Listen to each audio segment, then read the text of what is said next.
Media पर एक video बड़ी तेजी से वायरल हो रहा है, जिसमें कोरोना के चलते स्कूल फिर से बंद होने पर एक बच्चा गाना गाते हुए नेताओं पर तंज कस रहा है।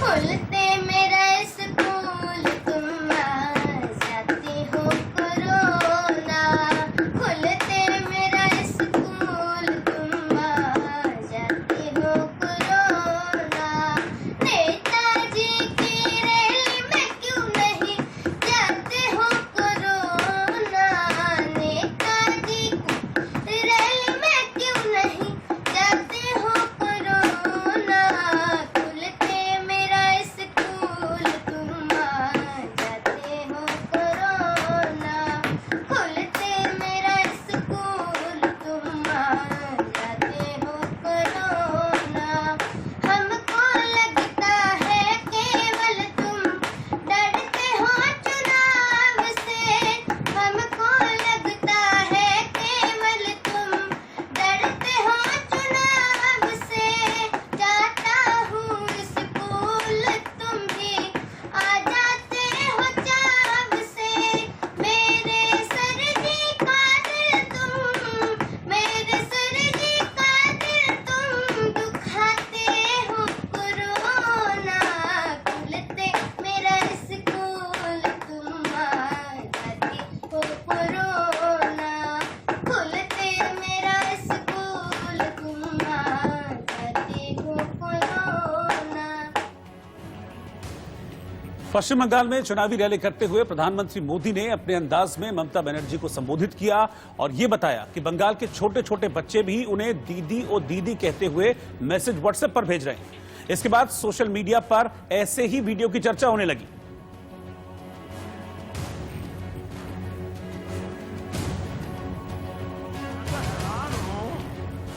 मुझे किसने वो व्हाट्सएप भेजे हैं, शायद बंगाल के लोगों ने भेजे हैं। सैकड़ों बच्चे, सैकड़ों, कोई 3 साल का, कोई 4 साल का, कोई 5 साल का, वो खुद मोबाइल पर अपनी वीडियो बना करके रखी हुई है बच्चों ने। और क्या बोल रहे हैं बच्चे? दीदी, ओ दीदी। बंगाल के हर घर का बच्चा दीदी ओ दीदी बोलना शुरू कर दिया है। दीदी और दीदी, दीदी और दीदी, दीदी ओ दीदी, दीदी और दीदी, दीदी और दीदी, दीदी। पश्चिम बंगाल में 4 फेज की वोटिंग पूरी हो चुकी है, यानी कि आधी लड़ाई खत्म हुई है। लेकिन 4 फेज की वोटिंग के बाद ही पीएम मोदी ने दावा किया कि टीएमसी का सफाया हो चुका है। इतना ही नहीं, पीएम ने ममता बनर्जी और टीएमसी पर तीखा हमला बोला। दीदी ने 10 साल जिस तरह बंगाल में सरकार चलाई, उसने हर विरासत का अपमान किया है।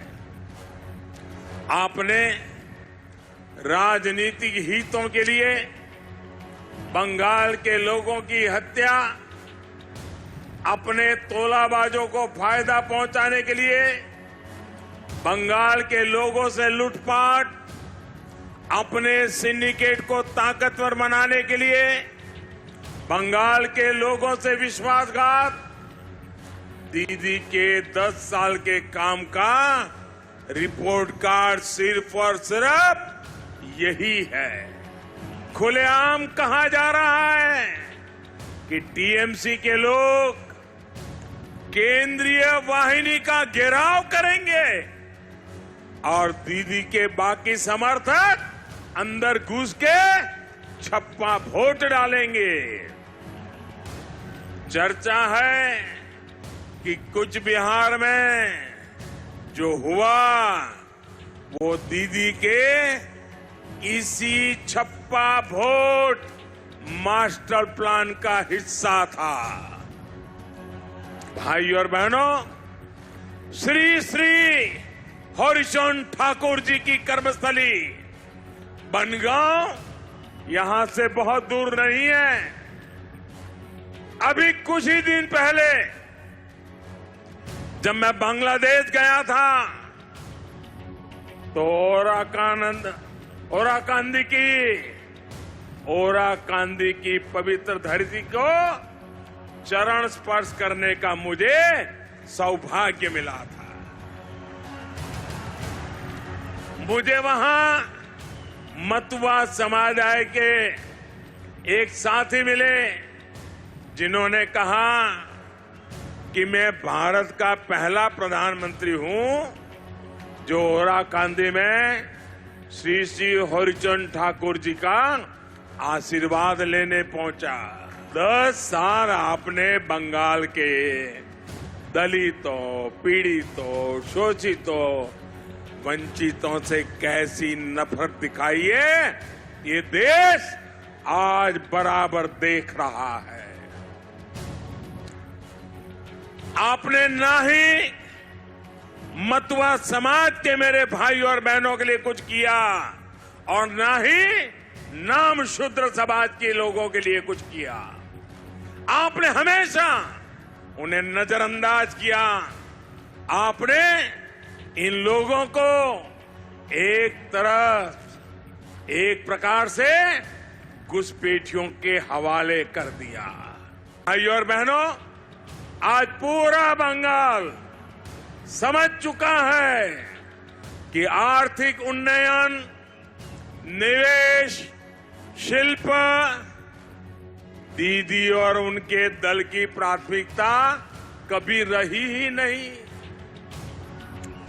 तृणमूल के लिए तो उन्नयन का मतलब है अपने काडर का उन्नयन, गुंडों का उन्नयन।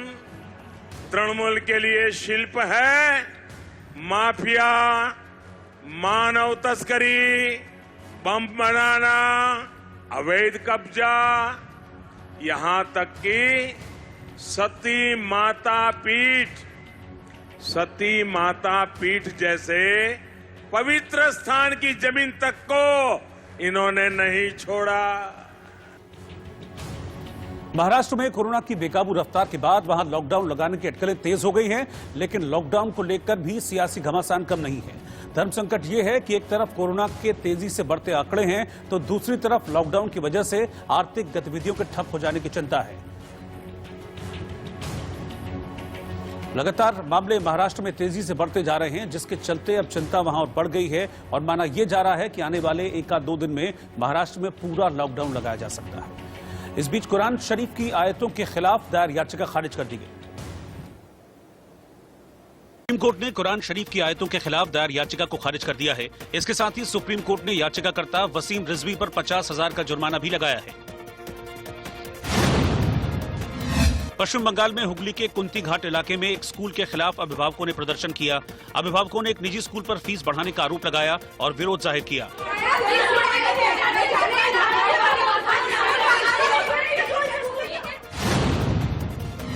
महाराष्ट्र में अहमदनगर के जिला अस्पताल में 2 मरीजों की मौत हो गई। परिजनों ने मौत के लिए ऑक्सीजन की कमी का आरोप लगाया है।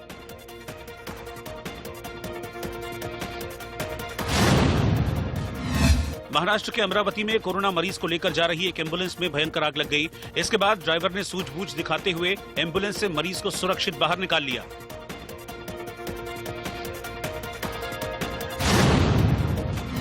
राजस्थान में फलौदी जेल से फरार 16 कैदियों में से एक कैदी को बीकानेर से गिरफ्तार कर लिया गया है। पकड़े गए कैदी का नाम मोहनलाल है, जो ड्रग्स की तस्करी के केस में सजा काट रहा था। उत्तराखंड में हल्द्वानी के मंडी चौक पुलिस ने पेंगोलिन की तस्करी के आरोप में 6 आरोपियों को गिरफ्तार किया है। अंतर्राष्ट्रीय बाजार में पेंगोलिन की कीमत 80 लाख रुपए बताई जा रही है। महाराष्ट्र में कोरोना की रफ्तार बेकाबू होती जा रही है और ऐसे में यह माना जा रहा है कि जल्द ही महाराष्ट्र में लॉकडाउन लगाया जा सकता है। इसको लेकर मुख्यमंत्री उद्धव ठाकरे लगातार मीटिंग्स भी कर रहे हैं, लेकिन एक तरफ दिक्कत यह है कि जो व्यापारी वर्ग है वो नहीं चाहता कि लॉकडाउन लगे, लेकिन दूसरी ओर महाराष्ट्र के मुख्यमंत्री और महाराष्ट्र के मंत्रियों का यह मानना है कि लॉकडाउन नहीं लगा तो कोरोना के मामले और तेजी से बढ़ेंगे।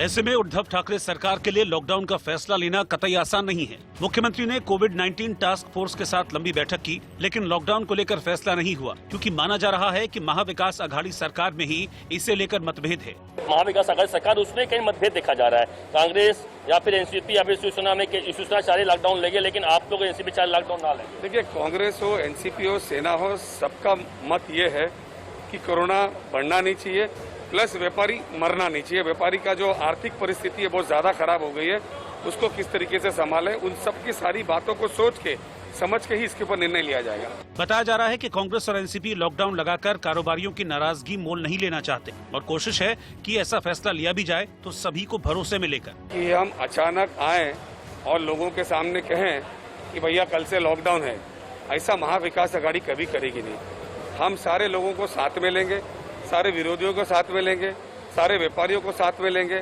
सारे एसोसिएशन को साथ में लेंगे, सारे पक्ष के सारे नेताओं की बात सुनेंगे और इसमें से जो हल निकलेगा फिर उसमें काम करेंगे। निश्चित रूप से अगर आंकड़े इसी तरह से बढ़ते रहे तो टास्क फोर्स का मत है कि कहीं न कहीं लॉकडाउन कड़ाई से लागू करना पड़ेगा, लेकिन इसको लेके कोई अंतिम निर्णय अभी नहीं हुआ है। बीजेपी भी पूरी तरह से लॉकडाउन के पक्ष में नहीं है। बताया जा रहा है कि उद्धव ठाकरे के साथ मीटिंग में देवेंद्र फडणवीस ने लॉकडाउन का विरोध किया। पूर्व सीएम ने वार किया कि बगैर किसी आर्थिक राहत पैकेज के लॉकडाउन लागू हुआ तो बीजेपी विरोध करेगी और तंज कसा कि महाराष्ट्र में लोकशाही नहीं बल्कि लॉकशाही है। वहीं शिवसेना ने सामना के जरिए जवाब दिया कि कोरोना संक्रमण की चेन को तोड़ना है तो लॉकडाउन के अलावा कोई और विकल्प नहीं है। इस संकट को राजनीति से परे जाकर देखना चाहिए। शिवसेना ने महाराष्ट्र में बढ़ते मामलों को लेकर केंद्र सरकार की चिंता पर भी निशाना साधा। पूरे देश में ये 3 राज्य मिले, पंजाब, महाराष्ट्र और छत्तीसगढ़, जहाँ बीजेपी की सरकारें नहीं है। तो जहाँ बीजेपी की सरकारें नहीं है वहाँ ये सब फेल्योर है और बाकी सब देश में आबादी आबाद है। और जहाँ बीजेपी के मुख्यमंत्री है वहाँ से सिर्फ वहाँ बीजेपी के मुख्यमंत्री है या सरकार है, इसलिए कोरोना भाग गया। ये मूर्खता है। माना जा रहा है कि बढ़ते हुए फैसलों को देखते हुए महाराष्ट्र सरकार जल्द ही संपूर्ण लॉकडाउन का फैसला कर सकती है। हालांकि इस दौरान जरूरी सेवाओं, होम डिलीवरी और प्रवासियों को घर जाने की छूट मिल सकती है। कुरान से 26 आयतों को हटवाने को लेकर दी गई याचिका को सुप्रीम कोर्ट ने खारिज कर दिया और शिया सेंट्रल वक्फ बोर्ड के पूर्व चेयरमैन वसीम रिजवी को फटकार भी लगाई। सुप्रीम कोर्ट ने किसी भी धार्मिक ग्रंथ में दखल देने से साफ इनकार किया और कुरान से 26 आयतों को हटाने वाली याचिका खारिज कर दी। साथ ही वसीम रिजवी पर 50,000 रुपए का जुर्माना भी लगाया गया। शिया वक्फ बोर्ड के पूर्व चेयरमैन वसीम रिजवी ने बीते महीने एक याचिका दायर की थी जिसमें कहा गया था कि इन 26 आयतों से आतंकवाद को बढ़ावा मिलता है, आतंक को बढ़ावा मिलता है। वसीम रिजवी की इस याचिका का उलेमाओं के साथ मुस्लिम संगठनों ने भी विरोध किया था। पुणे में बड़ी तादाद में लोग दवा की दुकान के आगे गुस्से में नजर आए क्योंकि वहां एंटी वायरल इंजेक्शन रेमडेसिविर मौजूद नहीं है। कोरोना के तेजी से बढ़ते मामलों के साथ रेमडेसिविर नदारद होने की खबर से हंगामा मच गया है। हालांकि सरकार ने इसके निर्यात पर रोक लगा दी है, लेकिन आरोप है कि कई जगहों पर इसकी जमाखोरी और कालाबाजारी हुई की वजह से ये इंजेक्शन कई जगहों पर बाजार से गायब है। पुणे में सुबह से लोग एक मेडिकल शॉप के सामने जमा हो गए, लेकिन रेमडेसिविर इंजेक्शन किसी को नहीं मिला। सैटरडे नाइट से 2 बजे तक रूबी हॉल के यहाँ पे गया था, ससुन यहाँ पे गया था, फिर भी अवेलेबल नहीं हुआ। कल भी एक्चुअली सुबह से आज तक अभी तो सुबह भी रूबी हॉल गया था तो नहीं। अभी कल मैंने डॉक्टर को GR दिखाया कि हॉस्पिटल को अवेलेबल करना, तो डॉक्टर बोल रहे कि आप गवर्नमेंट को ही पूछो, हमारे पास कोई स्टॉक ही नहीं आया। आपकी जिम्मेदारी ये है, सरकार की अगर जिम्मेदारी नहीं लेता तो आपका जो पेशेंट है मरने दो।